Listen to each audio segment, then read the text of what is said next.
అరే చంపేస్తే చనిపోయాడని ఎవడన్నాడు?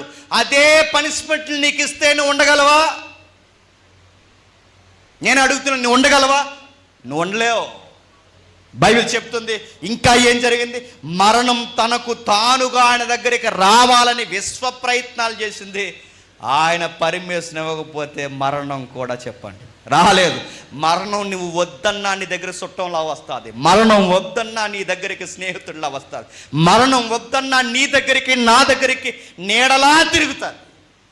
ఆయన పర్మిషన్ లేకుండా మరణం ఆయన దగ్గరికి రాలేదు. ఆగుద్దంతే. రావద్దంటే రాదు. ఎందుకంటే ఎండిన ఎముకల్లో జీవాన్ని ఇవ్వగలిగిన వాడు, కుళ్ళిన శవాల్ని సజీవంగా మార్చగలిగిన వాడు, లేవలేని 30 సంవత్సరాల రోగిని సజీవంగా నిలబెట్టిన వాడు, ఆయన దేహంలోనికి మరణం వస్తుందంటే ఆయన విల్లింగ్ లేకుండా రాగలదా?